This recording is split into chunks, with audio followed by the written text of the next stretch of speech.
Salut à toutes et à tous. Ça fait très longtemps, j'ai l'impression que je ne suis pas venue, que je n'ai pas filmé comme ça avec mon visage en français. J'espère que vous allez bien. Comme vous l'avez vu, cette vidéo va être une vidéo un peu plus personnelle. Les dernières publications que j'ai faites en français étaient des vidéos ou des audios qui étaient un peu plus scriptées, qui s'intéressaient à des thématiques non personnelles. Et cette fois-ci, je reviens pour un petit peu vous parler d'un sujet que j'ai déjà abordé en anglais très récemment dans une vidéo qui s'intitule I Changed Jobs. Donc comme vous l'avez compris vraisemblablement, là je vais vous parler et avec le titre en plus, du fait que je vais commencer entre guillemets un nouveau travail à la rentrée, enfin pas vraiment, mais justement on va en parler. Je me suis dit que ça pouvait être intéressant de le faire également en français, étant donné que tout le monde ne regarde pas les vidéos en anglais, ce qui est bien normal. Et comme vous semblez être assez intéressé par les vidéos relatives à l'enseignement, je me suis dit qu'il était bon de le faire. Donc comme vous le savez peut-être ou peut-être pas en fonction de qui vous êtes et comment vous arrivez sur cette chaîne et sur cette vidéo, je suis prof de lettres modernes dans l'enseignement privé. J'ai donc passé le CAFEP il y a de cela 4 ans je crois. J'ai enseigné 3 ans donc en tant que prof de lettres modernes dans un collège-lycée privé catholique en région parisienne. Alors tout de suite je préfère préciser parce que je sais qu'en entendant région parisienne, catholique et privée, vous avez sans doute des idées assez fausses du type d'établissement dans lequel j'étais. Ça n'a rien à voir avec les clichés de l'établissement privé catholique que l'on peut avoir, très élitiste, avec un niveau excellent, extrêmement strict, etc. et très catholique. Ça n'avait absolument rien à voir, ça n'était rien de tout cela. Voilà, je préfère le dire quand même parce que je pense qu'il y a beaucoup de clichés et de préjugés qui circulent sur l'enseignement privé. En tout cas en termes de collège-lycée et sur les établissements catholiques. Donc voilà, c'est la première chose. Et dans l'enseignement privé, comme je l'ai déjà dit dans plusieurs vidéos, le système de mutation n'est pas du tout le même que dans le public. Dans le public, cela fonctionne avec un système à points. Vous participez à ce qu'on appelle le mouvement. Donc le mouvement des certifiés ou des agrégés en fonction du concours que vous avez obtenu, parce que je rappelle, au cas où, je préfère vraiment le rappeler dans chacune des vidéos parce que je pense que c'est quelque chose qui devrait être fait beaucoup plus souvent. La plupart des personnes qui obtiennent l'agrégation enseignent en collège, lycée. Voilà, je préfère le dire pour toutes les personnes qui seraient plus jeunes et qui réfléchiraient au concours et qui auraient des envies autres d'enseignement et qui tomberaient sur cette vidéo, parce que peu de gens vous le diront et pourtant c'est la réalité et il faut y être préparé. Voilà. Donc en fonction, en fonction du concours que vous avez eu, vous participez à la mutation, au processus du mouvement, et dans le public, en fonction des points que vous avez, vous êtes Chanel, vous êtes envoyé dans une académie, voilà, de votre choix ou pas. Étant donné que ça fonctionne avec les points. Les points, ça va être en fonction de votre ancienneté, du grade que vous avez, de situations plus personnelles comme des maladies, etc. Dans le privé, c'est totalement différent, plus ou moins. Enfin, oui, c'est totalement différent. C'est un système de recrutement, en fait, qui ressemble beaucoup à ce qu'on observe en dehors, en fait, de la fonction publique. Vous demandez des académies, vous demandez ensuite des établissements, vous obtenez ou pas des entretiens avec les chefs d'établissement, et en fonction de ces entretiens, qui sont des entretiens de recrutement, qu'on se le dise, vous obtenez ou pas un nouveau poste. J'ai participé pour la première fois jusqu'au bout à ce mouvement cette année, pour diverses raisons sur lesquelles je n'ai pas forcément envie de m'étendre, mais je vais juste vous donner les grandes lignes. J'ai participé au mouvement parce que j'avais envie de changer, j'avais envie de changement. Ça faisait 3 ans que j'étais dans le même établissement et en fait je n'ai jamais été plus de 3 ans dans le même emploi. Donc je pense qu'il y a une forme d'horloge peut-être interne qui s'est mise en route et j'avais envie de changement. Je suis quand même jeune et je suis en début de carrière en tant que prof dans l'éducation nationale. J'avais envie de voir une autre équipe pédagogique, un autre établissement, un autre projet éducatif. J'avais vraiment envie de changer et ça a été une des grandes motivations. La deuxième motivation, ça a été que ça se passait mal, on va dire, dans mon établissement pour plusieurs raisons. J'avais envie d'un environnement de travail qui soit beaucoup moins toxique, qui soit beaucoup plus professionnel. et qui soit beaucoup moins gangréné par du favoritisme et une ambiance que moi je n'appréciais pas du tout. Voilà. Une autre raison, c'est que j'étais très loin oui, j'étais assez loin quand même de mon domicile, et donc j'avais beaucoup de temps de transport, et en fait au fur et à mesure c'est extrêmement usant, c'est très fatigant, ça vous permet pas d'être aussi efficace que vous le souhaiteriez en cours, ça vous prend tout votre temps en plus vu qu'après quand on est prof vous avez tout le travail à la maison à faire, donc ça devenait très très embêtant, et ça nuisait énormément à ma qualité de vie globalement. Ça a été un gros problème pour moi. Je sais que certaines personnes ne le vivent pas comme ça, et je sais que certaines personnes sont bien plus à plaindre que moi à ce niveau-là. Voilà, je suis pas en train de me faire passer pour la plus grande des victimes, mais c'était loin. En transport en commun, en fait, j'avais une seule option, c'était un bus. Oula. Et c'était entre 1h20 et si on avait vraiment beaucoup d'embouteillages ou autre, ça pouvait monter jusqu'aux 2 heures de transport en fait. Donc vous imaginez bien que quotidiennement aller-retour, c'est pas faisable en fait. Voilà. Et de plus, j'avais trouvé un établissement qui me plaisait beaucoup et dans lequel j'avais vraiment envie de travailler. Le projet éducatif me parlait énormément. Alors ça, je sais pas trop comment vous l'expliquer, mais en gros, les établissements catholiques appartiennent à... vous avez par exemple ceux qui ont Don Bosco pour patron, vous avez vous avez tous ceux qui sont plutôt dans des... comment dire, des idéologies un peu plus strictes, un peu plus élitistes. Vous avez celles et ceux qui sont plutôt tournés vers telle ou telle valeur, on va dire, voilà, valeur du catholicisme, et j'avais trouvé un établissement qui vraiment résonnait beaucoup avec moi, et lors de l'entretien en plus j'ai eu la chance vraiment incroyable de découvrir qu'il y avait un poste tout particulier qui me parlait beaucoup, et c'est donc ce que je vais faire à la rentrée, et la raison pour laquelle je vous en parle, c'est parce que ça va quand même être un gros changement. Donc je vous l'ai dit, j'ai passé le concours CAFEP Lettres modernes, et donc j'étais prof de lettres modernes. Prof de lettres modernes, vous enseignez donc le français en tant que grammaire, vocabulaire, conjugaison, etc., syntaxe, et vous enseignez également la littérature. J'ai toujours été en collège-lycée, de la 4e à la 1re, technologique, et là, je vais revenir à mes premières amours, étant donné que j'ai une formation double. J'ai un master de lettres modernes et j'ai aussi un master de didactique des langues, enseignement du français langue étrangère. Et avant de passer les concours et avant de rentrer dans l'éducation nationale, j'étais donc formatrice FLE, et j'ai été formatrice FLE dans différents contexte, je vous en ai déjà parlé.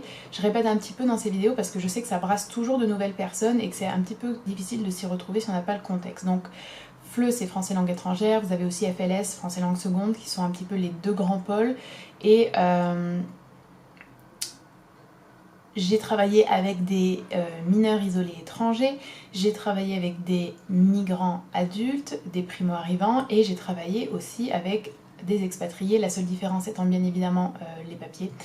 Et au sein d'associations et au sein d'écoles de langue privée, avec des publics très très différents, vraiment de 16 ans à 70 ans et quelques, et de toutes les nationalités, alors pas toutes, mais énormément de personnes venant d'Afrique, du Mali, du Nigeria, Côte d'Ivoire, Égypte, beaucoup Égypte. J'ai aussi eu des élèves qui venaient d'Inde, du Pakistan, Afghanistan. J'ai eu des élèves chinois, coréens, japonais, j'ai eu des élèves d'Arménie. Bref, j'ai eu beaucoup d'élèves et j'ai toujours adoré le FLE. Et en fait, ce que je ne savais pas, c'est que lorsque j'ai passé le concours pour aller dans le privé, justement, je ne savais pas qu'en fait, dans l'enseignement privé, il n'existe quasiment pas, c'est-à-dire presque à 95%, il n'existe pas ce qu'on appelle les UPE2A, qui sont des unités d'enseignement, des unités pédagogiques, des classes, si vous voulez, pour les élèves en fait qui sont allophones ou qui sont arrivants. Étrangers. Donc ça peut être des élèves qui vont être, par exemple, leurs parents arrivent en France et ils veulent apprendre le français, ils sont dans ces classes-là qui leur permettent d'apprendre le français et en même temps d'être envoyés dans d'autres classes. Ça peut être des élèves qui sont plutôt des réfugiés, et ça peut être aussi des mineurs isolés étrangers. Voilà. Et c'était quelque chose qui me tenait beaucoup à cœur, quelque chose que j'avais très envie de faire, et en fait j'ai appris post-concours que cela n'existait pas dans l'enseignement privé. Et ça a été une grosse déception pour moi en fait, et ça, je vais pas vous mentir, ça a même été, et ça a toujours été plus ou moins quelque chose qui m'a... Enfin, comment dire, j'ai toujours eu la pensée, l'idée que j'allais peut-être un jour faire le passage vers le public pour pouvoir potentiellement enseigner dans ces UPE2A, donc dans ces classes-là. Et j'ai la chance, vraiment, je suis extrêmement reconnaissante, à la rentrée en fait, de commencer à enseigner dans une UPE2A, qui est l'une des très rares qui existent dans l'enseignement privé, qui est toute jeune, enfin, c'est une classe qui a été ouverte récemment, et concrètement, ce que ça signifie que je n'enseignerai plus la littérature, que j'enseignerai le français langue étrangère et l'alphabétisation à des mineurs isolés étrangers, et que c'est un quotidien qui va être très différent du quotidien d'un ou d'une prof de lettres modernes. On n'a pas du tout les mêmes attendus, on n'a pas du tout les mêmes pédagogies, et même au niveau pratique, ça n'a rien à voir, étant donné que là, je n'aurai qu'une seule classe, composée de 12 élèves que je verrai tout le temps. Je n'aurai aucun autre élève, et l'idée c'est de leur apprendre en fait le français, d'arriver à un niveau qui leur permette de passer certains examens entre guillemets qui leur permettront de se diriger vers d'autres études plutôt professionnalisantes par la suite, et cela en essayant de collaborer avec les professeurs d'autres matières. Ce qui va être différent, mais vous en doutez bien aussi, c'est que en tant que prof de lettres, on fait partie d'une équipe pédagogique au sein de toutes les classes dans lesquelles on enseigne. Là, c'est beaucoup plus solitaire, entre guillemets, comme activité, et l'un des challenges, c'est aussi justement de contrer cet aspect solitaire en essayant de former des équipes beaucoup plus hybride, j'ai envie de dire, et beaucoup plus personnalisée avec d'autres enseignants et d'autres enseignantes afin de favoriser l'intégration de ces jeunes-là, de ces apprenants, dans d'autres classes pour d'autres matières, et de leur permettre aussi de s'intégrer avec les autres élèves qui sont des élèves non allophones. Allophone signifiant donc que vous ne parlez pas la langue en question. Enfin, que c'est pas votre langue maternelle, quoi. Donc voilà, je suis extrêmement contente, je n'y croyais absolument pas. J'ai vraiment eu beaucoup de chance, étant donné que l'entretien auquel je me suis rendue n'était pas du tout un entretien pour ce poste-là. Ça a été un pur hasard que ce poste soit mentionné durant l'entretien. Et donc je suis absolument ravie.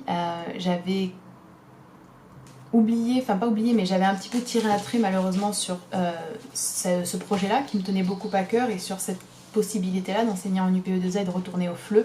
Ça signifie pas en fait que je regrette d'être prof de lettres modernes ou que je n'aime pas enseigner les lettres modernes, mais le FLE, c'est quelque chose qui me touche peut-être davantage, ou en tout cas c'est quelque chose qui me motive davantage, et voilà, une vidéo peut-être à ce sujet pourrait être intéressante pour un petit peu vous parler des spécificités, ou en tout cas des différences que moi je ressens entre ces deux matières.